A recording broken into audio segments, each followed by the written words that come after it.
사실 제가 저희 운정표병원 다니시는 보호자분들께는 요거 집에서 엔간하면은 아이 하지 마세요 라고 얘기를 드립니다. 왜냐면 이거 제대로 하지 않으면 아이에게 오히려 조금 이렇게 힘들게 해를 가할 수가 있기 때문에 잘못 쓰게 되면 어떻게 되냐면 오한이 엄청 심하게 옵니다. 컨디션이 엉망이 되는 걸 볼 수가 있을 겁니다. 안녕하세요. 표쌤의 친절한 진료실의 표진규 원장입니다. 요즘에 독감도 너무 많이 돌고 폐렴도 많이 돌아서 열나는 아이들 정말 많죠. 근데 집에서 해열 조절하는 게 너무 겁나서 막 어떻게 해야 될지 모르면서 오시는 보호자분들이 너무 많더라고요. 그래서 오늘 준비했습니다. 집에서 열 조절 어떻게 하는지, 열감기가 도대체 어떻게 진행하는 건지 쫙 한번 정리해 드릴게요. 바로 가시죠.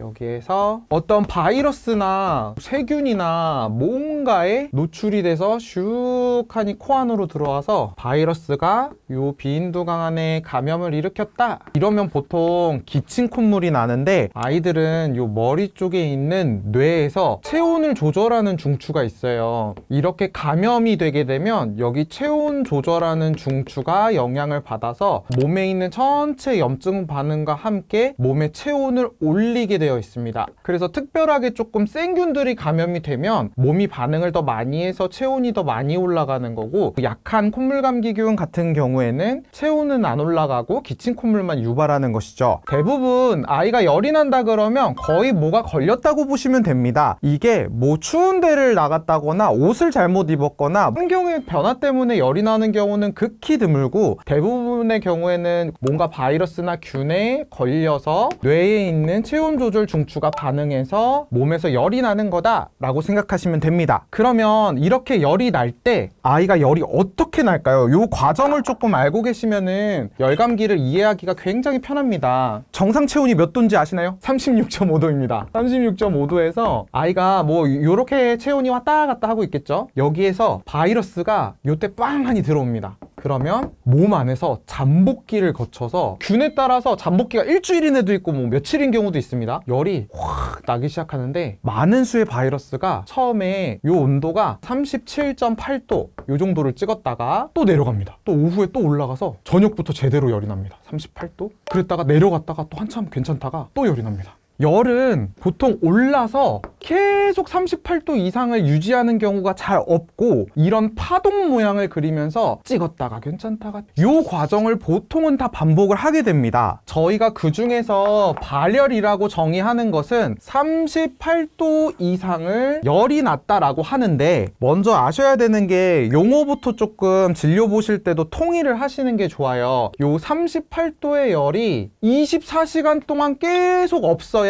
이제 열이 떨어진 거고요. 예를 들어서 아침에 한번 8도 넘고 저녁에 또 38.5도고, 아니면은 저녁에 38도 그 다음날 저녁에 38.5도 이런 식으로 하루에 한 번씩만 열이 나더라도 이거는 열이 완전 떨어져서 감기가 끝났다가 뭐가 또 됐다 이렇게 판단을 하지 않고요. 한 가지 감염병이 계속 발열을 일으키는 것으로 봅니다. 그래서 하루에 한 번씩만 38도 이상을 찍더라도 이건 소아과 의사들은 열이 떨어졌다가 다시 났네 이렇게 보지를 않고 계속 며칠 동안 열이 있었던 것으로 판단을 합니다. 그래서 엄밀히 말하면 이제 어머님들이 이게 이제 제일 높아져가지고 여기 39도, 40도를 갔을 때 이때는 막 엄청 긴장하시고, 그랬다가 이게 또 떨어지면은 또 너무 좋다, 열 이제 떨어졌구나 하고 다시 또 오르면은 또 이거 왜 어떡하지 이렇게 해서 긴장하시게 되는 경우가 너무 많은데, 사실은 저희 소아과 의사들은 아이들은 생각보다 체온 조절 중추가 좀 미숙하기 때문에 어른보다 39도, 40도 되는 발열이 생각보다 많고요. 이런 고온이 나는 것보다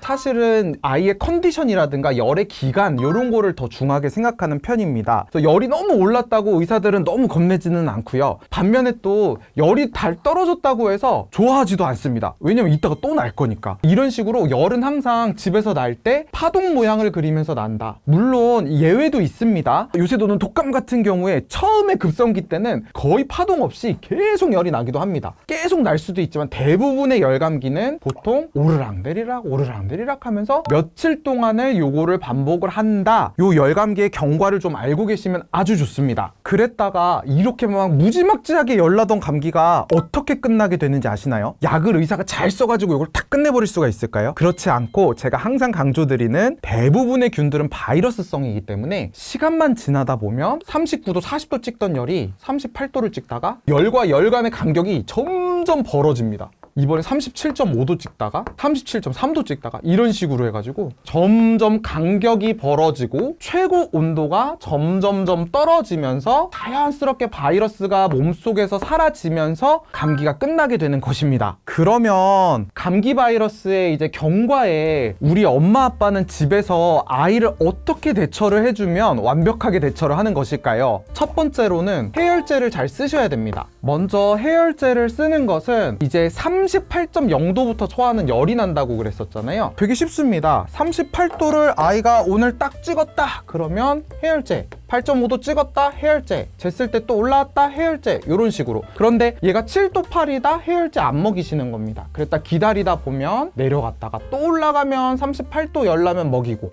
요거를 반복하시는 건데 의사 선생님들에 따라서 38도가 이제 넘으면서 아이가 많이 처질 때 그때 해열제 먹여라 하시는 분도 있고 38도 찍었을 때 그냥 바로바로 먹여라 하시는 의사 선생님도 있습니다. 사실 둘 다 맞는 말인데요. 교과서적으로는 그냥 38도 이전에는 해열제를 먹이지 않는다, 요것만 알고 계시면 되고, 저 같은 경우는 제가 38도 애가 찍었을 때 막 이걸 냅두면은 나중에는 막 39도 40도 넘는 경우들이 되게 많은데 아이가 보통 뒤늦게 해열제를 쓰게 되면은 잘 안 떨어지는 경우들도 많아가지고 38도를 찍으면 해열제를 그때그때마다 복용하는 것을 조금 더 권해드리는 편이기는 합니다. 38도 안 넘을 때 예방 차원에서 먹이는 건 추천하지는 않습니다. 사실 38도 때 먹이는 것도 좀 빨리 먹이는 거기는 하거든요. 가능하면은 8도 정도는 찍고서 먹여라. 그리고 한 가지는 경우에 따라서 열경련하는 친구들이 있어요. 근데 타고나게 조금 열경련을 많이 하는 친구다 그러면 온도 자체가 경련을 유발할 수 있기 때문에 조금 일찍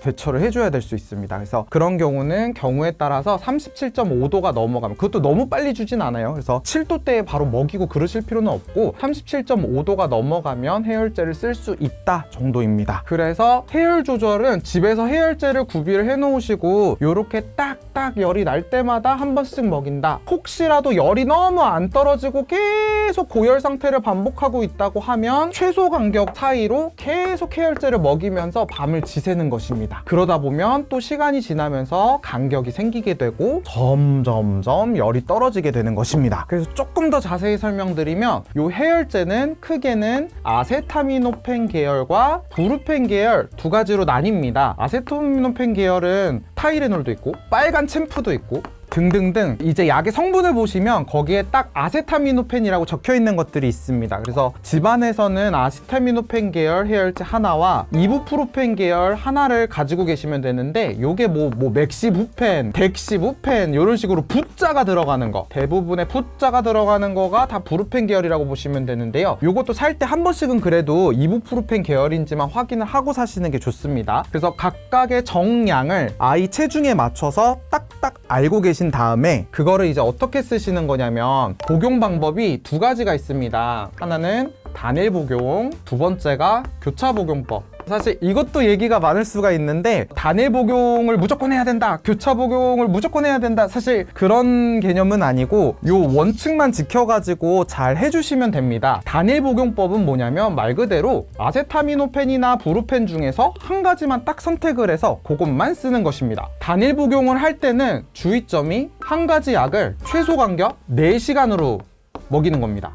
내가 이렇게 열이 났을 때 아세타미노펜을 먹였다. 그 다음에는 한 2시간 후에 39도를 찍어도 2시간밖에 안 지났으니까 어떻게 해야 될까요? 타이레놀을 또 먹여도 될까요? 안 되는 거죠. 이때는 타이레놀을 먹이는 것이 아니라 기다렸다가 4시간이 지났을 때 또 여기도 38도가 나왔다. 여기 해열제 먹인 순간부터 4시간이 지났으면 여기서 또 한 번을 먹이는 것입니다. 이런 식으로 최소 간격 4시간마다 브루펜을 먹일 거면 브루펜, 아세타미노펜을 먹일 거면 아세타미노펜, 이렇게 한 가지만 먹이면서 기다리는 게 단일 해열제 복용법이고, 교차 복용법은 우리나라에서는 39도 미만의 열은 단일 복용법으로 많이들 쓰시고, 그리고 39도 넘어갈 때는 조금 교차로 쓰시는 경우가 많습니다. 통계조사상 그렇습니다. 교차 복용법은 두 가지 약을 번갈아 가면서 쓰는 건데, 사실 이것도 원리는 똑같습니다. 한 가지 약을 4시간 간격으로, 얘가 아세타미노펜 그리고 또 아세타미노펜 간의 간격이 최소 간격이 아까 몇 시간이라고요? 4시간. 4시간 간격을 지켰다. 근데 이 사이에 얘가 너무 고열이 심하다. 그러면 그 사이에 브루펜을 쓸 수가 있는 것입니다. 그래서 브루펜을 그 사이에 끼워 넣다 보니까 2시간 간격으로 한 번은 아세타미노펜, 한 번은 브루펜, 한 번은 또 아세타미노펜, 또 열라면 브루펜, 이런 식으로 왔다 갔다 하면서 열 조절을 해주시는 게 이게 바로 교차 복용법입니다. 그래서 교차 복용법을 할 때는 2시간 간격이 최소 간격이 되는 거고, 단일 복용법으로 할 때는 4시간이 이제 최소 간격이 되는 것입니다. 이렇게 열심히 열이 날 때 단일 복용법이든 교차 복용법이든 요거를 어떻게 쓰는지와 상관없이 열은 계속 나다가 바이러스가 몸에서 빠져나가면서 서서히 사라질 것입니다. 이렇게 질병 기간에 해열제를 적절하게 잘 쓰면서 버티는 게 1번 방법입니다. 자, 그리고 이렇게 해열제를 열날 때마다 먹는 거 말고도 집에서 신경 써주면 좋을 두 번째가 뭘까요? 물입니다. 이게 열나는 친구들이 그 정도로 탈수가 중요합니다. 그래서 열이 나면은 아이들 물을 잘 먹이셔야 되는데, 사실은 이렇게 막 발열 기간을 거치는 아이가 열이 이틀째, 3일째, 4일째 갈수록 몸에 있는 수분이 그 열을 내느라고 계속 소모가 돼서 점점점 탈수가 빠집니다. 그 병원에서 열감기가 너무 심해서 입원하고 나왔어요 하는 친구들은 이 탈수가 심해가지고 입원을 하게 되는 것이거든요. 집에서 병원에 입원을 안 시키려 그러면 물만 사실 잘 먹여도 큰 문제가 되지가 않습니다. 여기는 물이나 아니면 뭐 경구수액제도 좋습니다. 탈수를 교정하는 거기 때문에 장염이 아니더라도 열이 한창 많이 날 때는 일부러 애한테 물을 자주 먹이시는 겁니다. 보통 아이들이 열이 막 고열일 때 많이 처지고 밥도 잘 안 먹으려 그러고 막 소변량도 줄고 이러는 거 경험해 보셨을 거예요. 그게 다 이제 탈수의 증거인데, 애가 너무 안 먹으려 그래도 물만이라도 조금 계속 먹여주시면 집에서 최대한 버틸 수가 있습니다. 그 정도로 사실 열감기일 때 제일 중요한 거 하나를 골라라 그러면 탈수기 때문에 물을 열심히 마셔주시는 것이 제일 중요합니다. 그리고 세 번째, 물수건이나 뭐 헤어 패치, 그리고 이거랑 비슷한 종류가 저희 보호자분이 이제 아이를 냉수에다가 이렇게 담그신 적이 있으셨어요. 그래가지고 뭐 이렇게 냉목욕이나 차가운 거 끼얹는 거 있잖아요. 이런 게 다 같은 개념인데, 사실 제가 저희 운정표병원 다니시는 보호자분들께는 요거 집에서 엔간하면은 아이 하지 마세요 라고 얘기를 드립니다. 왜냐면 이거 제대로 하지 않으면 아이에게 오히려 조금 이렇게 힘들게 해를 가할 수가 있기 때문에, 이게 그 개념이 뭐냐면 39도, 40도 막 요 정도의 너무 고열일 때, 해열제로도 조절이 안 될 때, 정말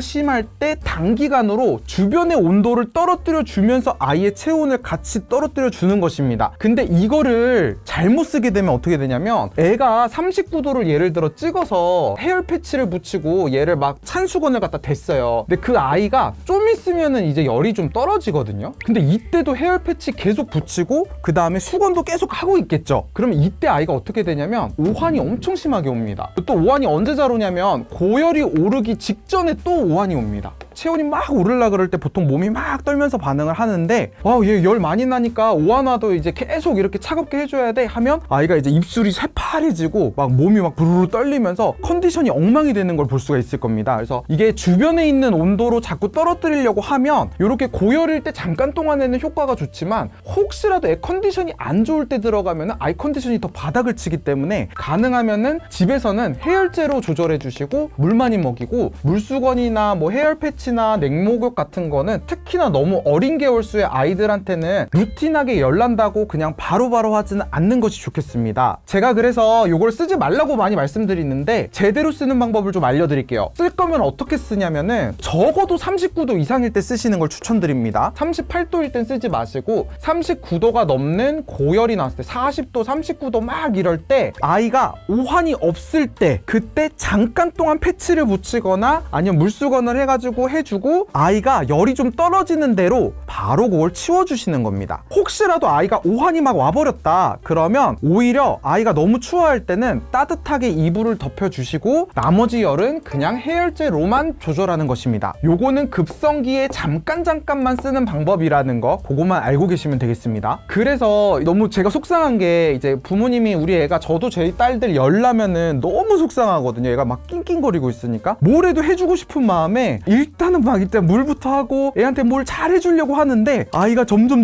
컨디션이 나빠지는 거죠. 그래서 그렇게 되는 일이 있어서는 안 되기 때문에 열 조절은 해열제를 교차든 단일이든 열심히 열 날 때마다 딱 타이밍 맞춰서 너무 많이 주시면 또 안 돼요. 딱 정량을 주셔야 돼요. 그거를 해열제로 조절을 하시고 물만 자주 먹이시고 나머지는 일상생활 그대로 보는 겁니다. 또 마찬가지 얘기로 아이들 옷을 어떻게 입혀야 돼요? 이것도 많이 물어보세요. 얇게 입혀요? 얘 추워하는데 두껍게 입혀요? 평소대로 입히시면 됩니다. 자꾸 해열 조절을 너무 외부의 온도를 떨어뜨리거나 막 애를 다 빨개 벗기거나 물을 끼얹는다거나 이런 식으로 주변에 있는 온도를 낮추게 해가지고 해열 조절을 하려고 노력하시는 게 그닥 바람직하지는 않아요. 그래서 집 온도도 평상시랑 똑같이 하는 것이 좋습니다. 옷 벗기는 것도 병원에서도 하긴 하는데요. 진짜 40도 고열에 아이가 막 너무 고열 때문에 처지고 근데 오한은 없을 때 일시적으로 병원에서도 아이들 옷을 벗기고 그 다음에 물수건 같은 거 좀 대주고 이제 좀 떨어지는 것 같으면 바로 다시 옷 입히고 그 다음에 물수건을 바로 치우고 이런 식으로 대처를 하게 됩니다. 외부 온도를 자꾸 바꾸려고 하지 마시고 해열제를 정확한 용량으로 정확히 쓰면서 물을 먹이는 데 집중을 한다. 요게 포인트입니다.